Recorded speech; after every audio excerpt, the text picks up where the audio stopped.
to vote or to continue the matter to a future meeting. So with that, are there any members of the public that would like to speak in favor of the zoning amendment? Anybody like to speak in opposition to the zoning amendment? Okay. Any comments or questions from council before I close the hearing? Okay, with that, I will close the public hearing portion. And now if the council is willing, do we know what the number is for this, Seth? The proposed number? Would it be 171117? Since the next numbered one on the agenda is 1118? Or should we just read the title? It will be 1124. Okay. So if someone would, council willing to make a motion to approve ordinance 1124?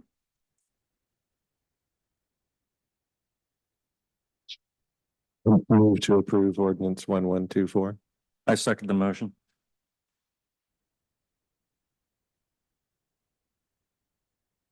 All in favor, say aye. Aye. Aye. The ayes have it. Thank you. Very well. Moving on to the president's report, an executive session will be held following the meeting on legal and personnel issues. May we have the mayor's report, please? Thank you, Madam President. Just a couple of things under my report. We held a Memorial Day celebration event on May 27th. Just wanted to take an opportunity to thank the Forest Hills Rotary, the Forest Hills Police Department, Fire Department, Woodland Hills EMS, Forest Hills Department of Public Works, Forest Hills Boy Scouts, and members of council who came out to support that event. Despite the poor forecast, we still had a pretty decent showing of about, I think, at least 80 or so residents who came out to celebrate those who gave their life in service to our country. And it was also nice to see a number of veterans attend who then took a group picture at the end. So that was a really nice event, and a big thank you to the Forest Hills Rotary who helped underwrite that event. On Friday, June 28th at 7 o'clock, we will hold our first outdoor summer concert for the Borough of Forest Hills. This concert is free of charge. It will feature the Eris Paul Band, local rock group out of the South Side. It doesn't get any more Pittsburgh than that. So they'll be here. It's a free of charge event, and really encourage residents to show up to that. On Saturday, June 29th, we will have our first ever Pride event, and that will be that will be hosted here in our parking lot, which we're really excited to play host and make our property available to host that event. One of the things that when we were approached about holding that event was a place where everybody could feel safe and celebrate their diversity. And so we're extremely happy to be a small part of that celebration. I know that I'll be attending. I'm looking for something prideful to wear. I'll figure it out. Us big guys have to wear dark colors to kind of stay muted, but I'll do my best. And I encourage all members of council also to attend. And then lastly, tomorrow I'll just mention this because I do believe that this is kind of like a public service and public information standpoint. I'll be one of the co-hosts, and congressional candidate Chris Deluzio will be here to speak at the Forest Hills Westinghouse Rec Center tomorrow evening. So if you're interested in learning more about somebody that you will be considering for your vote, if you live here in Forest Hills especially, it's a good opportunity to get educated on who that candidate is, what he stands for. But more importantly, it's an opportunity for you to speak with that person one-on-one. So instead of just listening to a canned stump speech, you'll also have an opportunity to go in and shake hands with him, meet him, and ask any questions that are important to you as you're considering your vote come November. So with that, I think I've taken enough of everybody's time, and I yield yield the days back to our president. Thank you very much. Thank you, Mayor Porco. May we have the tax collector's report, please, Mr. Abrams? Yes, based on the recent report at the end of May from Jordan Tax Service, we're currently at about 88% of collections 2 months in. So right now, tax collections are looking very good and on target. Thank you, Mr. Abrams. Chief Williams, may we have your report, please? Yes, President Morton. Couple quick things. First off, I wanted to remind people, I know we've had some incidents lately with the trees falling down and the wires going down with them. And I want to warn people that if you see a tree down, you probably don't want to go near it right away. There may be a wire down with it. I know we've had Duquesne Light out here in the last few days for not only trees down, but wires down with them. So we don't want you to get too tied up and get too involved with that. We'd rather you call 911. Let us come and take a look at it, and then we can determine whether or not we need to have them come out as well. I mean, we had a couple on the road this, last couple of days, one on Ardmore, and we had one in Glasgow and Braddock, and I think we had another one somewhere else too. So again, we just don't want people to go over thinking it's, being a good citizen and trying to help out and going over to grab a tree and find out, oh, whoops, wait, there's a wire here. And we don't want anything bad to happen. So please stay away from those as much as you can. Secondly, I know you probably noticed our speed machines are out again. We have them out tracking the speeds on vehicles going by.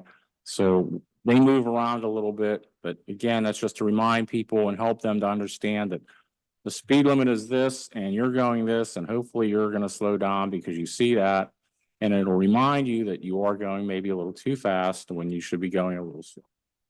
All I have, President Martin. Thank you, Chief Williams.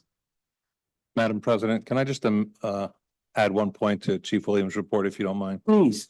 If you happen to notice that there is speeding going on in your neighborhood, and I think Chuck wholeheartedly agrees with me on this, don't hesitate to please call 911.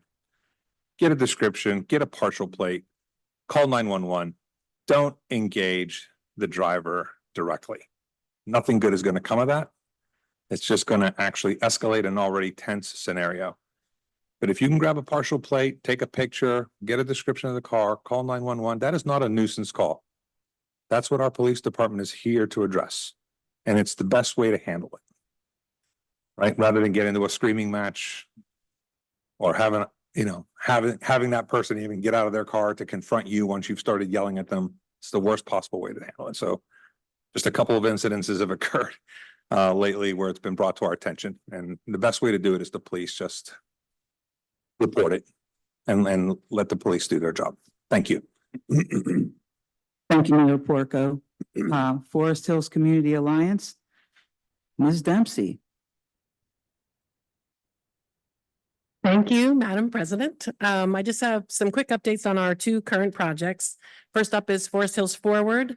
Following our 4 community conversation gatherings, which were held monthly between January and April at the Pool Lodge, our consultants, Evolve EA, began to synthesize the community input acquired through the series while continuing to familiarize themselves with the borough's current plans and efforts, all in preparation for working toward our sketch sessions that we held last week at the Westinghouse Lodge. Many thanks to the Borough Council members, as well as Forest Hills Forward committee members and facilitators who were able to attend those sessions where Evolve EA presented their high-level draft catalytic projects and recommendations. There was much spirited discussion in the beautifully renovated, in-progress Westinghouse Lodge. We hope the council will attend our next small gathering where we hope to give a preview of the Forest Hills Forward plan. I'll keep everyone posted as we are working toward finalizing that date in August. And all of this is leading up to the final event of the Forest Hills Forward series, which is the community planning meeting, open to all on September 17th from 6 to 8 p.m. at the Westinghouse Lodge. Folks can register for the event on our website at fhcommunityalliance.org. Our other project, which you all know about because it's there thanks to you guys and our funding, the band shell. There's been much progress on the band shell since we last met, and I'm sure all of you have seen it happening day by day. The foundation has been prepped, the sidewalk has been installed, and the structure has been delivered and is on pallets in the lodge parking lot. Installation of the structure is expected to take place over the next few weeks, so we are very excited about that. Thanks. Thank you. Mr. Corbel, the solicitor's report. I have nothing further to report this evening. Ms. Bras did give a report on the Wilkinsburg Penn Joint Water Authority, and that can be read in the agenda. Moving on to other committees or board reports. Mr. Bacon, do you have anything to report? Nothing to report. Mr. Lawrence, Nothing to report. Mr. Erbaldinger, Nothing to report. Mr. Bioki, Nothing to report. Mr. Watkins,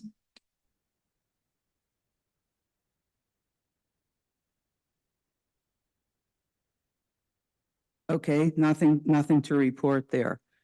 We're going to move on then to our public comment period. At this time, citizens may address council on any issue, whether appearing on today's agenda or not. Only residents and taxpayers of the Borough of Forest Hills will be permitted to address council. Speakers will be permitted to speak for a maximum of 5 minutes. Groups of people will be required to designate a spokesperson to represent them before council may speak for a maximum of 10 minutes. Citizens are asked to use the microphone at the speaker's stand, clearly state their name and address for the record, and keep comments brief and to the point. Please spell the name for the record. Speakers are reminded that council uses these comment periods as opportunity to gather information and not to respond directly to concerns raised. Information gathered will not be discussed at the business meeting, but instead will be referred by the council president to the appropriate committee for review and discussion at the next committee meeting. Now, there's several speakers here, and the first one to arrive will come up first, please. Thank you. Good evening, everyone. My name's Phyllis Gehring. I live at let me spell that for you, Guering. I live at 167 Fairfax Road, and I'm here today hopefully to thank you because there's a rumor on our street that we are getting speed bumps. We are seeing a spray painted indicator at the top of the hill that says speed bump, and we're all excited, but I want to confirm that that is happening. And if it's happening at several places, Department of Transportation's site, they say that in order for speed bumps to be truly effective as traffic calming strategies, they need to be in series within 300 to 500 feet apart.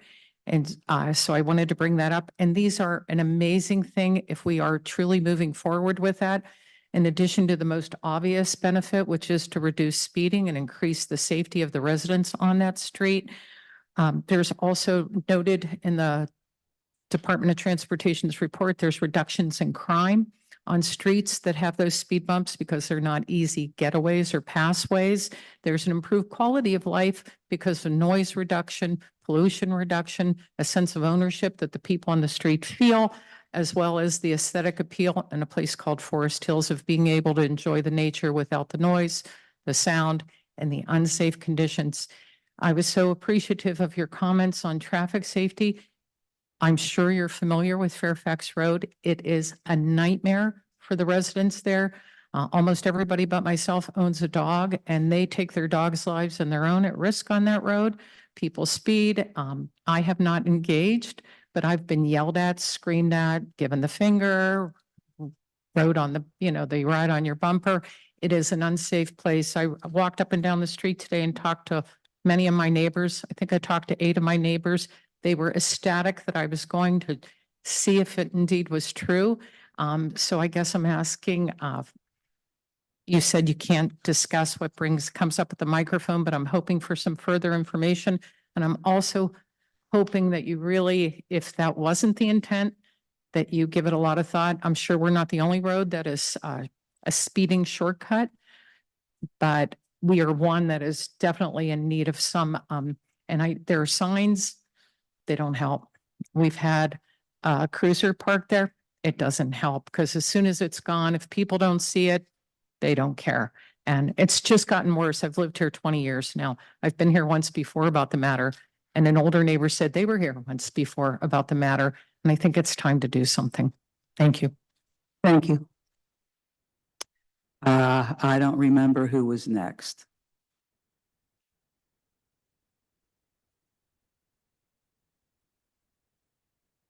My name is Lori Sisson, Sisson.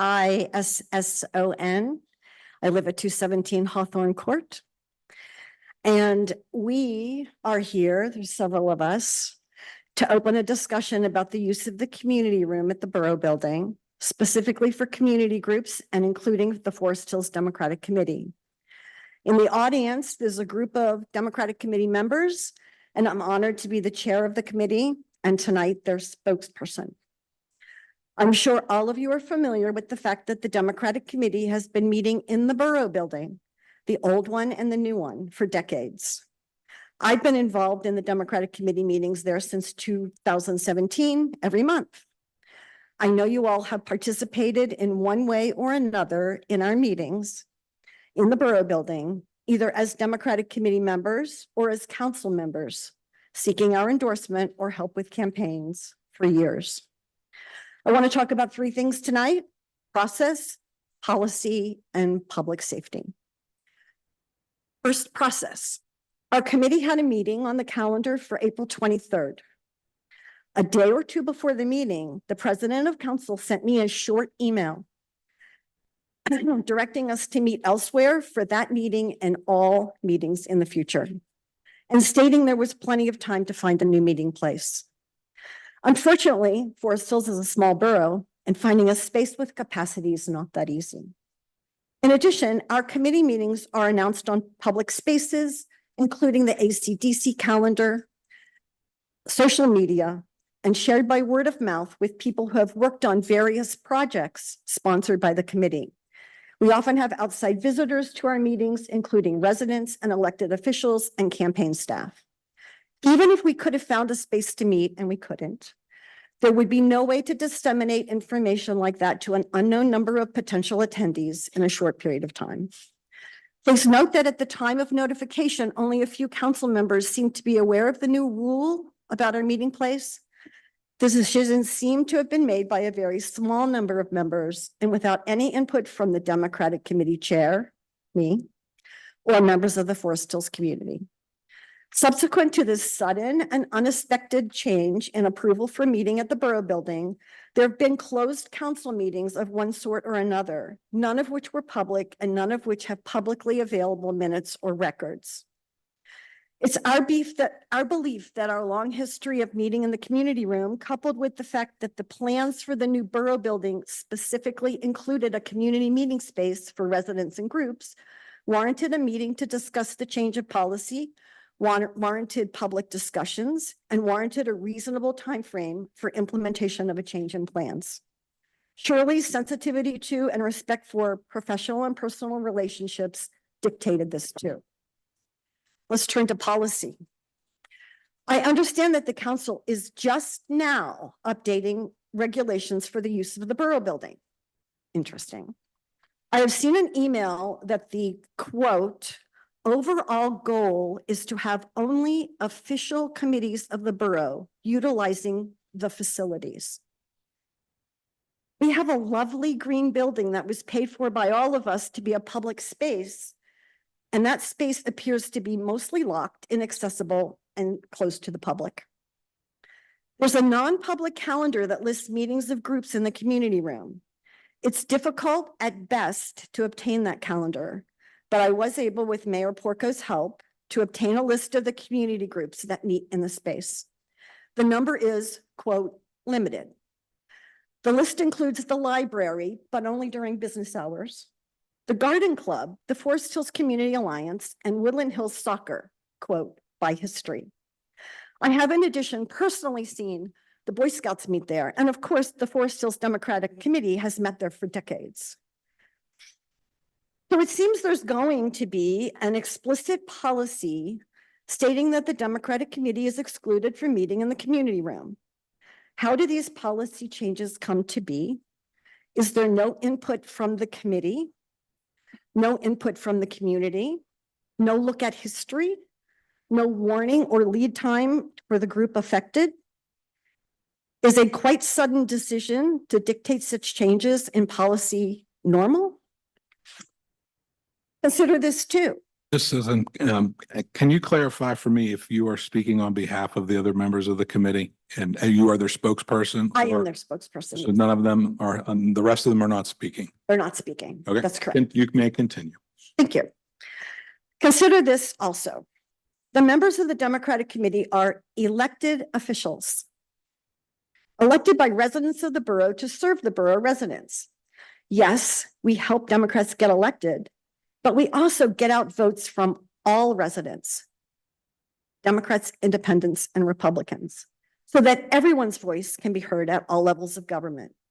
We organize town hall meetings for all elected officials to promote community input and engagement from all residents. We provide welcome packets to all new residents. As elected officials who provide services to all Forest Hills residents, it seems as though we should have access to a meeting place and to have access to a space specifically designed for community groups. I've been told by several people who heard directly from members of council that the argument against us meeting in the community room goes something like this. If we let you meet there, the Republican committee would need to meet there too. Okay, of course, they should meet there. A similar argument goes something like this. If we let you meet in there, the KKK would need to be allowed to meet there too. That, my friends, is offensive. You may not like what we do all the time, but we're not terrorists. These arguments seem ridiculous, and I don't think they merit more discussion. I've been told that there's too close an association between the Democratic Committee and the Borough Council. I'm not sure what that means. We support candidates with our time and money to ensure folks who reflect the values of Forest Hills residents get elected to positions of influence. I think that's how it's supposed to work. In addition, we're sought out by candidates for our help. The same opportunities would be afforded to Republicans if there were active, organized Republicans in the borough.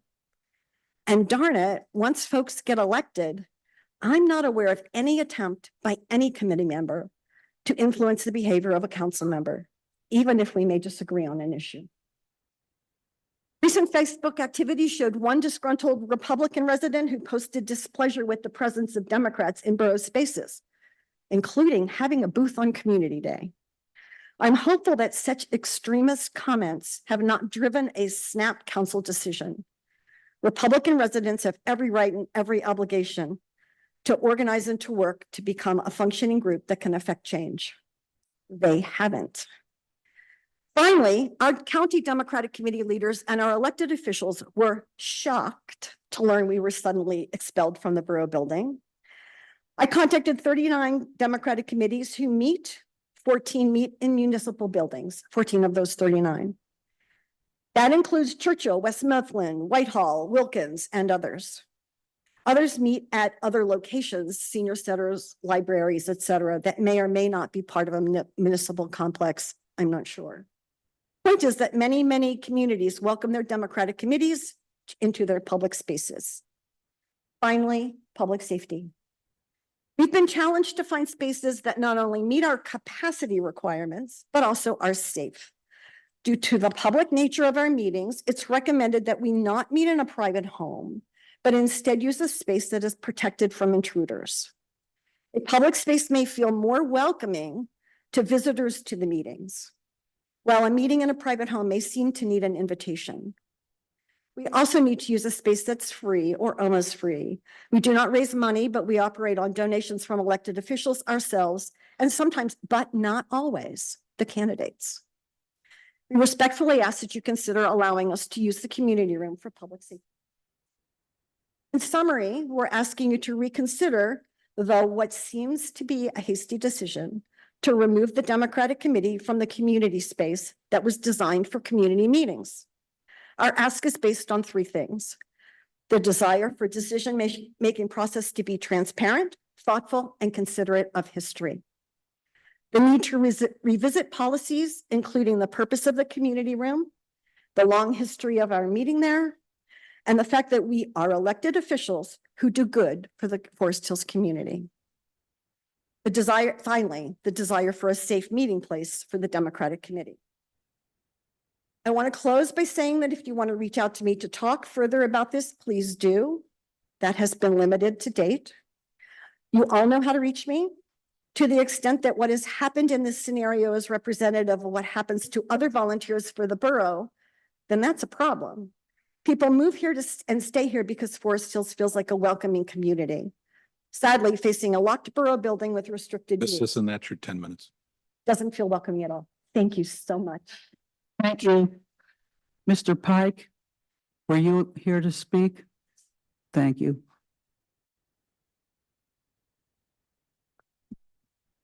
Good evening. My name is Tom Pike. I live up the road on Greensburg Pike.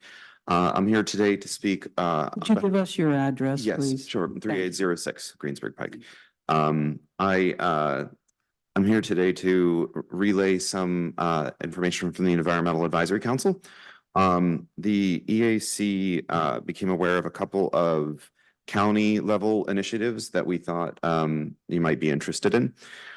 So first off, there is a countywide complete streets plan that has been proposed. It is specifically aimed at roads like Greensburg Pike, which I live on and which this building is on, which are county roads and are split between multiple municipalities. I'm sure I don't have to tell anybody who's sitting up there how difficult it is to get any kind of positive change on a road that is split between so many different municipalities. So given that we have in Forest Hills our own complete streets plan, and that the county is looking at doing this on roads like this, and their intention is also to take individual counties' complete street or individual municipalities' complete streets plans into account when they're doing theirs. The EAC wanted to recommend to you folks that you could pass a non-binding resolution saying, we think this is a good thing, but if you're going to do it, please make sure you read our complete streets plan before proceeding, because there's some good stuff in our complete streets plan with regard to Greensburg Pike. And if the county is actually going to go ahead and make that road safer, then we'd like for them to read the work that we already did rather than reinvent the wheel. So that's our first recommendation. Pass a non-binding resolution saying, please read our complete streets plan when you're making yours. The other countywide initiative that I wanted to flag for you, that the EAC wanted to flag for you folks was that the county is considering a ban on plastic bags. It is modeled off of the ordinance in Pittsburgh. It's not really treading any new ground. It's not going out on a limb, nor is the EAC advising that Borough Council pass its own ordinance along these lines. Again, this is just a case where there already is some momentum here. And we are recommending that council pass a non-binding resolution in support of this countywide proposed ordinance. On that note, I live on the right where there's this big curve in the road, and something about the way the road curves there and the way people speed down it, and they've got their grocery bags. These plastic bags end up in my yard on a weekly basis, and that's a nuisance. And from the yard, they end up in my lawnmower. If I don't see a little fragment of it, it ends up as microplastic in my compost. I don't want that stuff in my compost. So you folks can help me out if you want to by passing a non-binding resolution encouraging the county to take action on plastic bags. And lastly, Councilmember Martin and I had a conversation a couple of months ago where she'd asked, because I'm always here asking when we're going to get the bike rack in front of the building. I'm sure you noticed I was drenched in sweat today. I walked here. I'd love to have had the opportunity to bike instead. And she had suggested that maybe there would be an opportunity for bike racks at other borough facilities too. For example, the pool. We think that's a great idea. We'd love to see that in the next budget. It wouldn't add a whole lot of money. It's just a metal frame. Lastly, we know there's a new ordinance that's proposed. It's on today's agenda about the EAC. I think overall we're fairly happy with it, but I want to be circumspect with my remarks as to it because we haven't had a chance as in official capacity to discuss it yet. So we would appreciate if we could have another month so that we can talk about it in our own little committee first in a public way. And then, provide any form of official feedback. But I mean, from my personal perspective, I think it looks pretty sensible. So thank you for your time. Thank you, Mr. Pike. Sir? Yes. Took you off guard there for a second, but you did want to speak, right? Yes, ma'am. If you can't understand me or I'm not speaking let me know. My wife thinks I talk like I have marbles in my mouth. So if you don't understand anything, just raise your finger and I'll. Jim Smith, 607 Edgewood Road. We've been here for 36 years and have never had an issue. Well, now we seem to have an issue. This is just an update to the council meeting about the abating of bamboo in our yards. And I was here at the last meeting and expressed some concern and where that was. Well, I got your answer. Your answer was a certified letter from the Forest Hills Borough with a citation to remediate the problem of bamboo on our back hillside. We appreciated that. We understand the parameters which we need to follow to abate our property of bamboo. But we have an issue because that bamboo is in the middle of a hillside that is adjoined by another residence on Edgewood Road and 2 on Washington Road. Please make sure you speak into the mic and then we Okay. can't pick up. Okay. Thank you. There's an issue because this bamboo is part of 4 different yards. 2 from Washington Road and the 2 on Edgewood Road, us included. So we understand the parameters that we have to follow to abate it.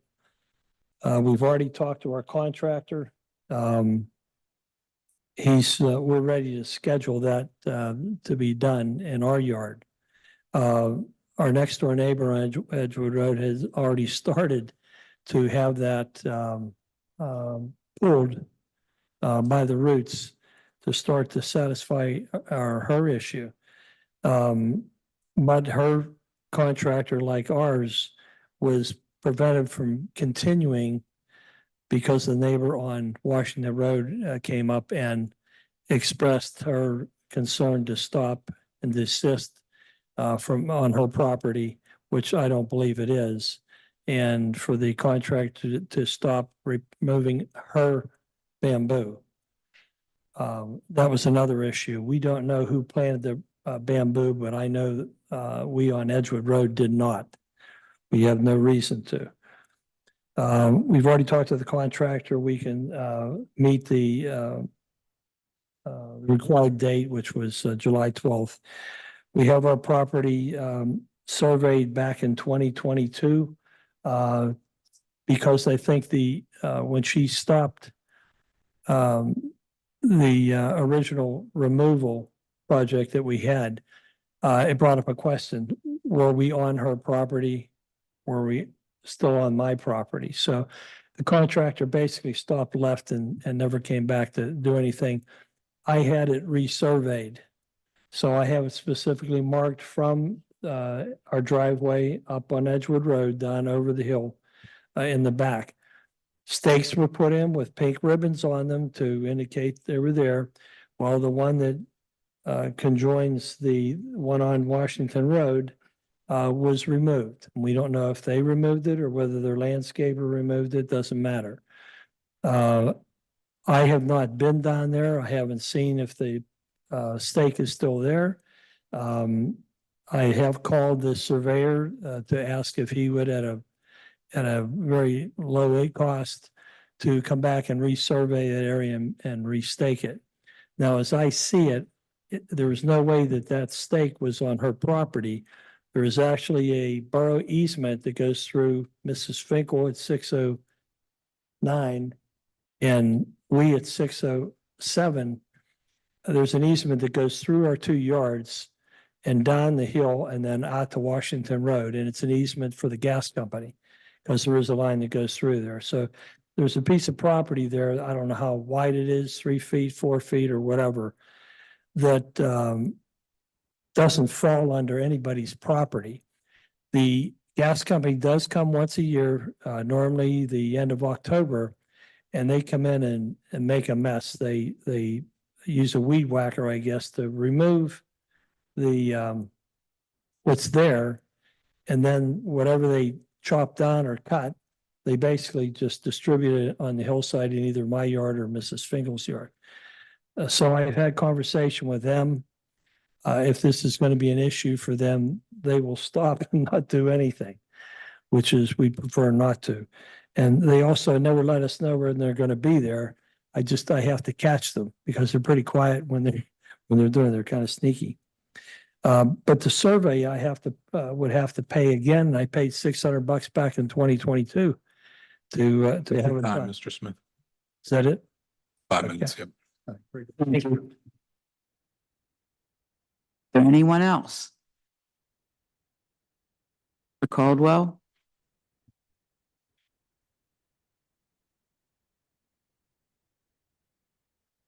My name is Jay Alexander Caldwell. I reside at 4116 Greensburg Pike in Forest Hills. For about a year and a half, Madam Chairman and members of the council, I have been an alternate member of the Forest Hills Planning Commission. On Monday of this week, Seth Abrams, Borough Manager, sent by email to Paul Kimikata, Chairman of the Forest Hills Planning Commission, a copy of a draft new ordinance focusing on the functioning of the Planning Commission, and informing Paul that today, 2 days later, the Borough Council would vote on whether or not to approve this draft ordinance. Yesterday, Paul forwarded Mr. Abrams' mail to members of the Planning Commission. I was lucky enough to spot Paul's email with the draft ordinance yesterday, and this morning sent to the members of the Planning Commission my views on the draft. Obviously, Planning Commission members have not had a chance to discuss among themselves the contents of the ordinance, but I did get back this morning from Jay Silverblatt, Secretary of the Planning Commission, an email with his views, which, with his permission, I will pass on to you today. Now, since I will be quoting him directly, and he has authorized me to act as his proxy in this regard, I'm giving to you, Madam Chairman, a copy of the email in which he authorizes me. Yes, please. Thank you.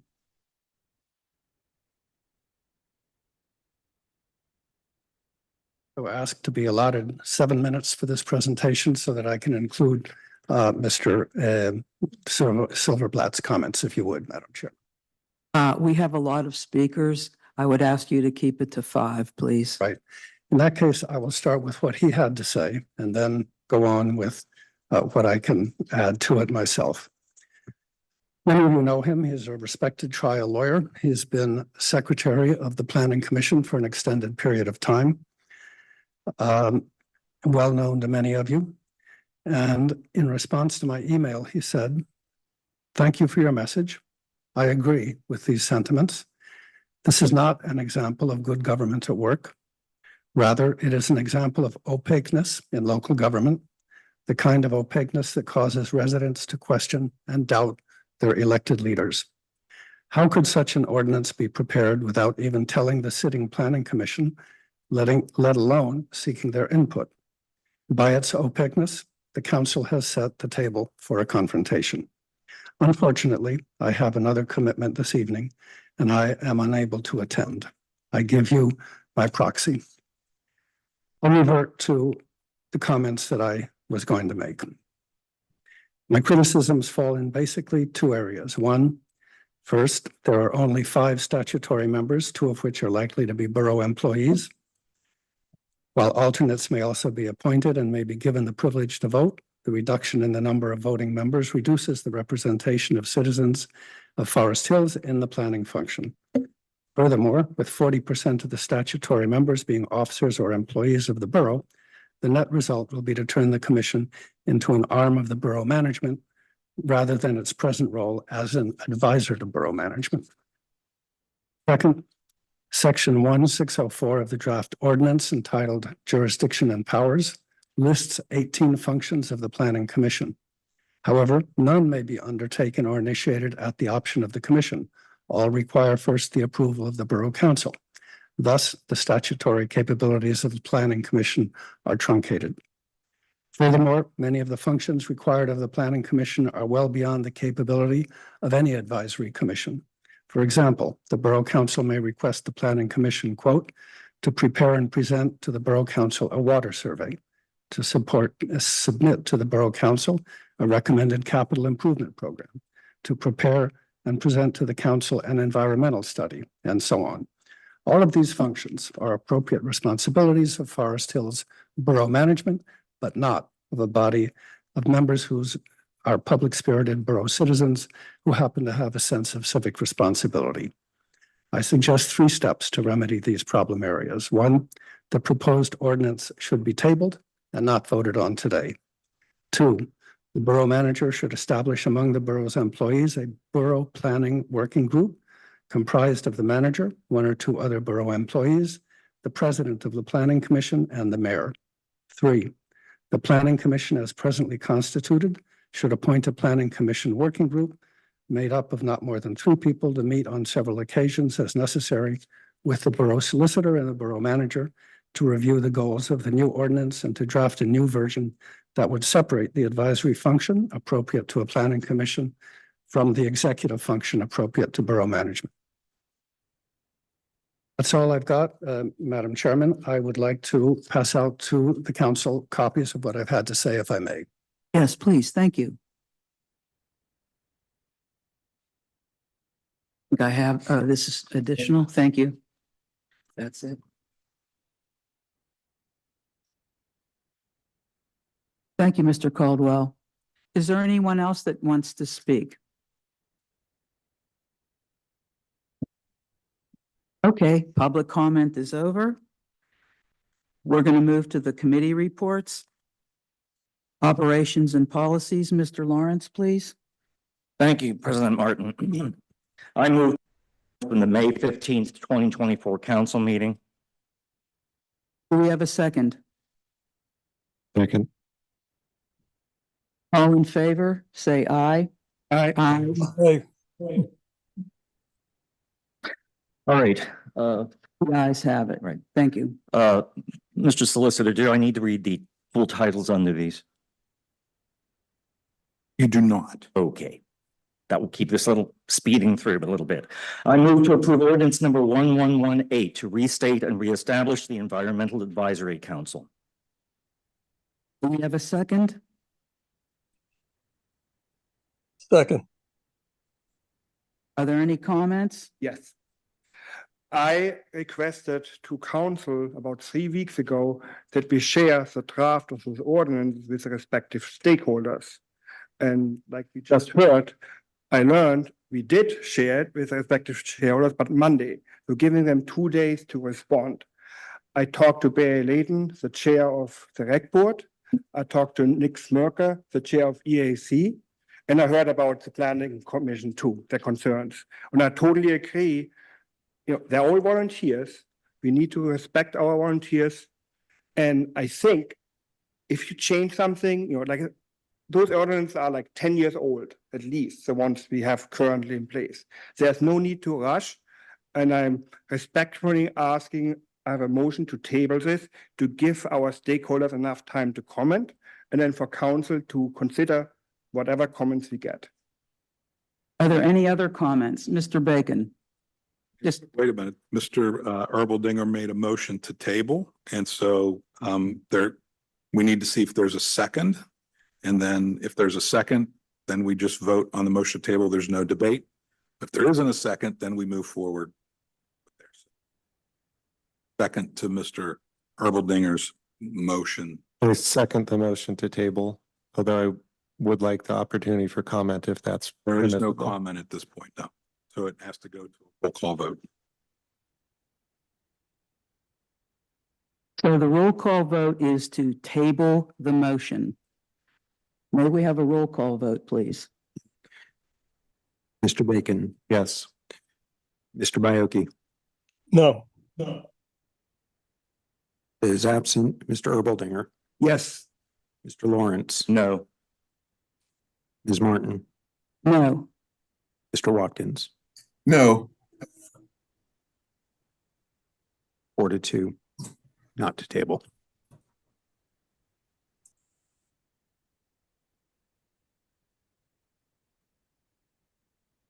Mr. Bacon? Okay, thank you.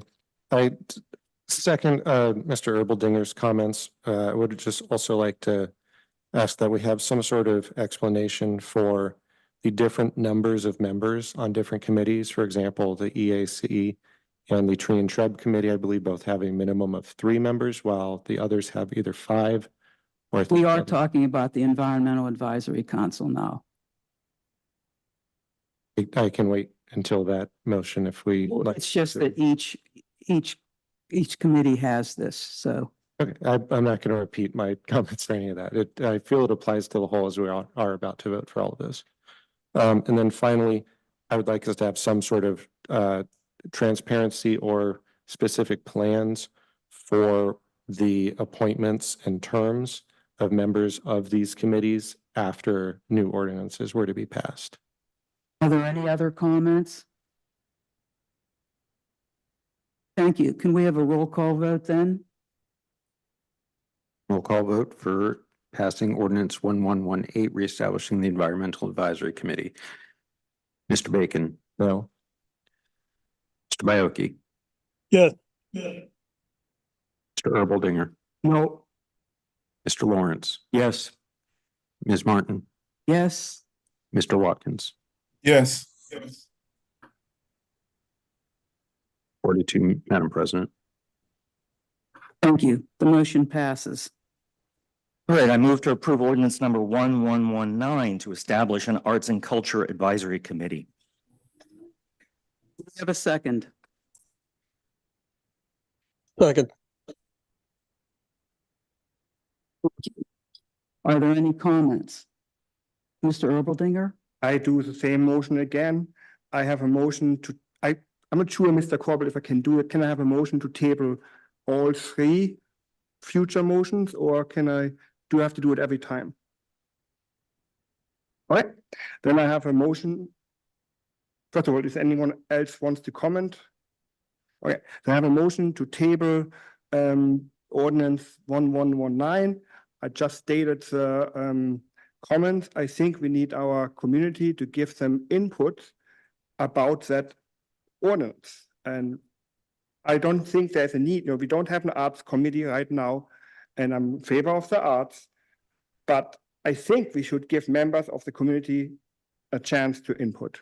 So I have a motion to table this. Second. Roll call vote, please, Mr. Abrams. Roll call vote on tabling ordinance 1119. Mr. Bacon. Yes. Mr. Bioki. No. Mr. Erbaldinger. Yes. Mr. Lawrence. No. Ms. Martin. No. Mr. Watkins. No. 4-2 not to table. Continue on then. Any other comments? Can we have a roll call vote on the motion? Motion to pass ordinance 1119. Mr. Bacon. No. Mr. Bioki. Yes. Mr. Erbaldinger. No. Mr. Lawrence. Yes. Ms. Martin. Yes. Mr. Watkins. Yes. Motion passes 4-2. Okay, move to approve ordinance number 1120 to restate and reestablish the Planning Commission of the Borough of Forest Hills. We have a second. Second. Are there any comments? Mr. Erbaldinger? This time, it's kind of, sorry, I'm sound like a broken record, but planning commission is actually different than the other advisory committees. Planning has some kind of legal implications. So again, I respect Jay. He's an attorney. He's a very seasoned attorney. If he has concerns, I think we as council should listen to that. So again, I have a motion to table this. Is there a second? Second. May we have a roll call vote on the table? Tabling ordinance 1120. Mr. Bacon. Yes. Mr. Bioki. No. Mr. Erbaldinger. Yes. Mr. Lawrence. No. Ms. Martin. No. Mr. Watkins. No. Tabling fails 4-2. Thank you. May we have a voice vote then on the motion? Roll call, sorry. passing ordinance 1120, reestablishing, restating the planning commission. Mr. Bacon, No. Mr. Baoki, Yes. Mr. Erbaldinger, No. Mr. Lawrence, Yes. Ms. Martin, Yes, Mr. Watkins. Yes. Motion passes 4-2. Okay, I move to approve ordinance number 1121 to restate and reestablish the Parks and Recreation Advisory Council. do we have a second? Second. Thank you. Any comments? Mr. Bacon? I have a motion to, I'd like to make a motion to table this for the same reasons as the other ordinance we've discussed. Could we have a roll call vote, No, we then, have to please? second it. I have to second it. Oh, so sorry. Second. Now may we have a roll call vote, please, to the tabling of the ordinance? Mr. Bacon, Yes. Mr. Baoki, No. Mr. Erbaldinger, No. Mr. Lawrence, Oh, hang on, what's the second? Sorry, I got confused. Yes. Sorry about that. motion to table. Mr. Erbaldinger is a yes. Yes. Mr. Lawrence, I'm a no. Ms. Martin, No? Mr. Watkins. No. Motion fails 4-2.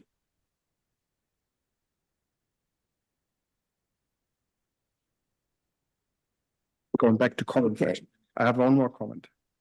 I would like to encourage all those advisory committees, if they have any concerns, to still email them to me.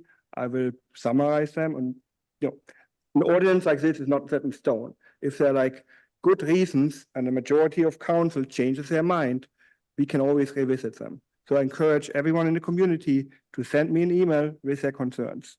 Thank you. Any other comments? Moving on then to a roll call vote to approve this motion. Roll call vote to approve ordinance 1121, reestablishing the Parks and Recreation Advisory Council. Mr. Bacon, No. Mr. Baoki, Yes. Mr. Erbaldinger, No. Mr. Lawrence, Yes. Ms. Martin, Yes, Mr. Watkins. Yes. Motion passes 4-2. I move to approve ordinance number 1122 to restate and reestablish the Shade Tree and Shrub Committee. do we have a second? Second. Are there any comments? Mr. Bacon? I'd like to make a motion to table this ordinance for the same reasons as the other ordinances, please. Thank you then. Could we get a second? Second. And may we have a roll call vote? Roll call vote for tabling ordinance 1122. Mr. Bacon, Yes. Mr. Baoki, No. No. Mr. Erbaldinger, Yes. Mr. Lawrence, No. Ms. Martin, No. Mr. Watkins. No. Fails 4-2. Any? Well, I think in 9 years, this is the longest my committee's had the floor. This is amazing. All right. Move to approve ordinance number 1123, amending the borough's delinquent claims ordinance. That was We the still motion need a to roll. table, so we need a I'm sorry. vote to approve. If there are no more comments, then we can go to a roll. Are there any additional comments? Then may we have a roll call vote to approve? Vote to approve ordinance 1122, restating and reestablishing the Shade Tree and Shrub Committee. Mr. Bacon, No. Mr. Baoki, Yes. Mr. Erbaldinger, No. Mr. Lawrence, Yes. Ms. Martin, Yes, Mr. Watkins. Yes. Motion passes 4-2. Sorry, I got ahead of myself. I'll do this again. Move to approve ordinance number 1123, amending the borough's delinquent claims ordinance. Second. thank you. Any comments? All in favor, say aye. Aye. The ayes have it. Thank you. That completes everything for operations and policy. Thank you, President Martin. Thank you, Mr. Lawrence. We're moving on now to the Finance Committee. Mr. Erbaldinger? Thank you, President Martin. As a chair of finance, I would like briefly to make a statement of the biggest investment the Forest Hills Borough ever did, this building. And I was president when council made the decision. So I was heavily involved when we designed this building with the architects as council. And the community room happens to cost about $300,000. Same with the library, because we were supposed to split off the library. That's why I know $300,000 for the library, $300,000 for the community room. The community room is called community room for a reason, and also because we were selling the senior rec center. So it was supposed Mr. to. Erbaldinger, excuse me, this isn't on the agenda. Like that. It's about finance. It's about the biggest investment we made.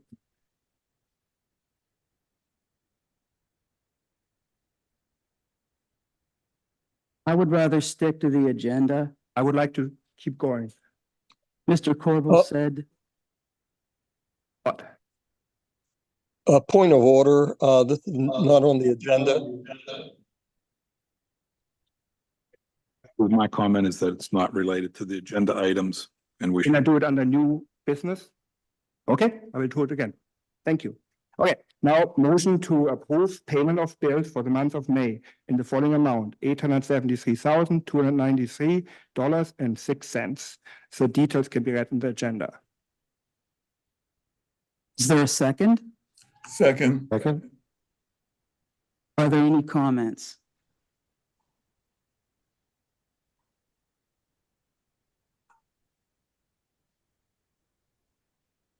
We'll have a voice vote then, please. All in favor, say aye.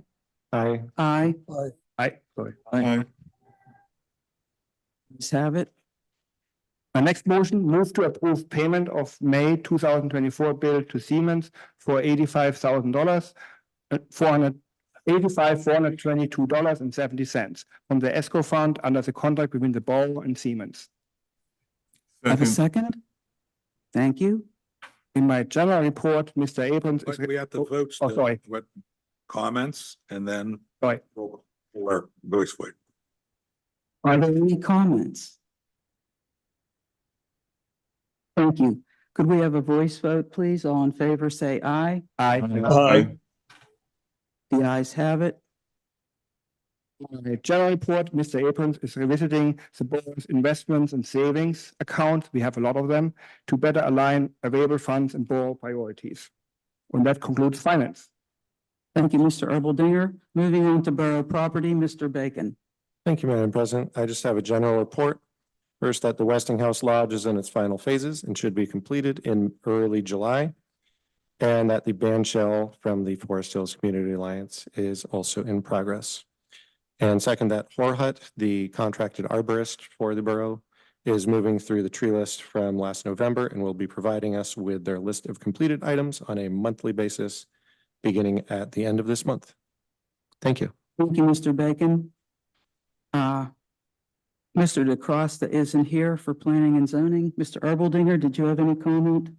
The fencing ordinance we just did was timely and we're working for a long time. I'm glad it happened. Thank you. That ends planning and zoning. Moving on to public works, Mr. Watkins. Thank you, Madam President. Does the engineer have any comments for the committee this month? Yes, the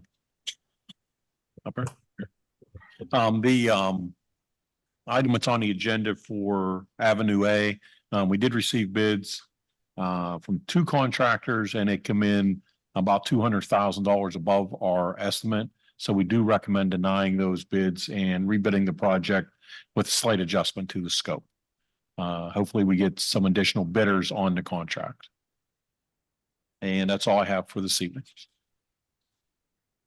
Thank That you would be very a much. motion to that would be a motion to reject the bids, Mr. Watkins. That would be the motion if you're going to follow the engineer's recommendation. Okay.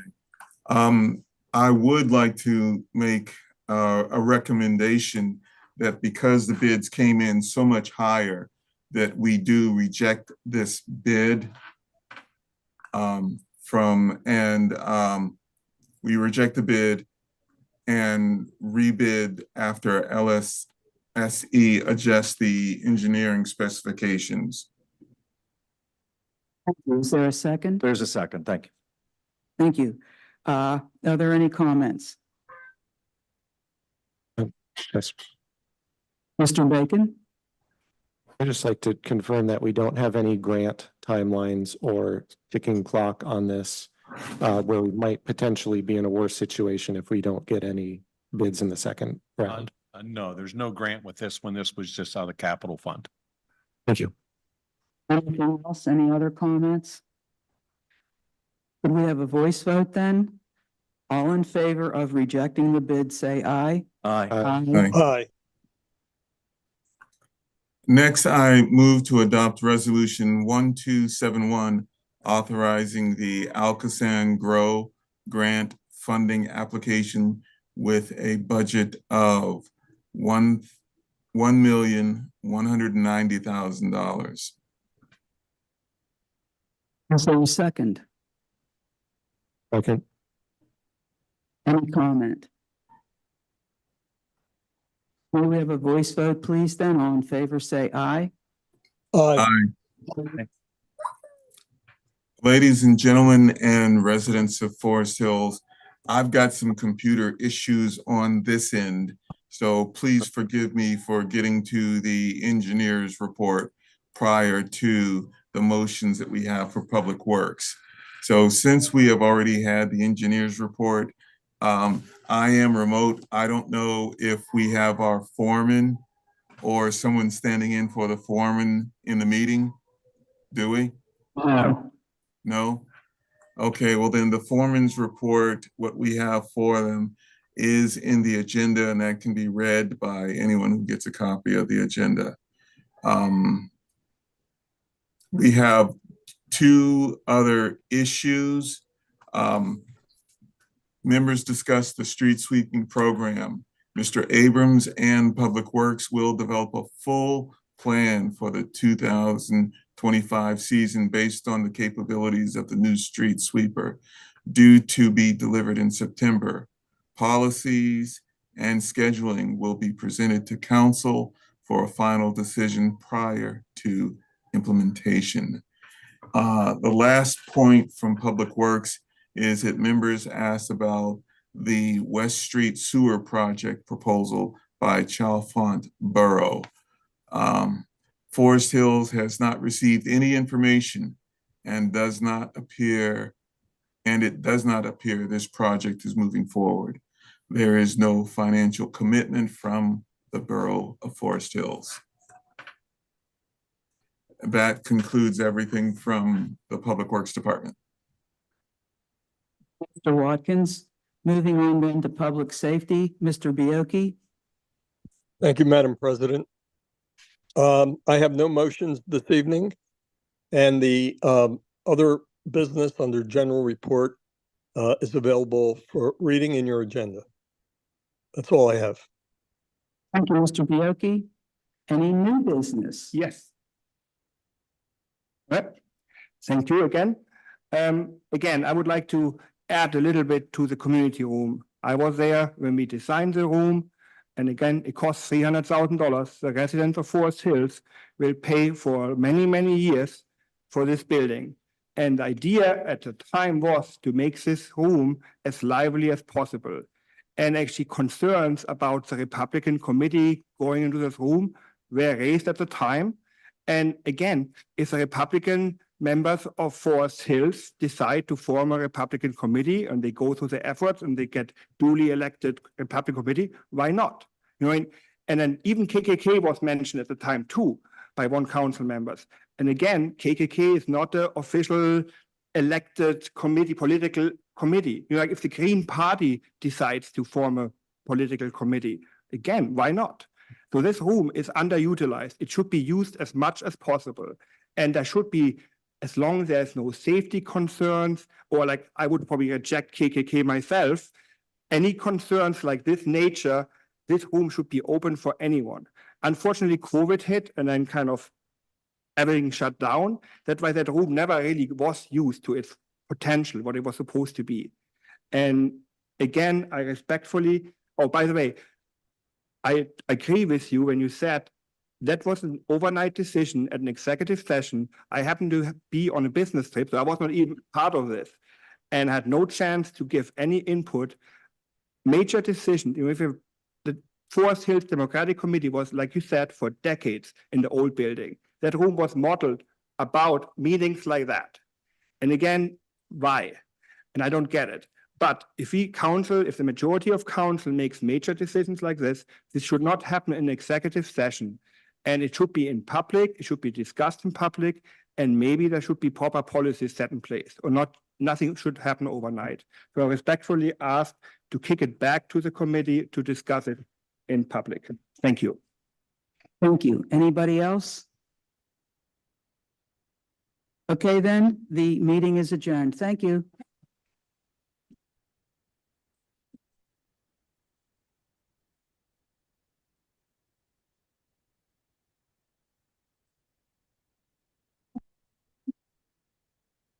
Mr. Watkins, I'm gonna leave the Zoom up. Thank you. But I'm gonna end the streaming. Thank you. Okay, thanks a lot.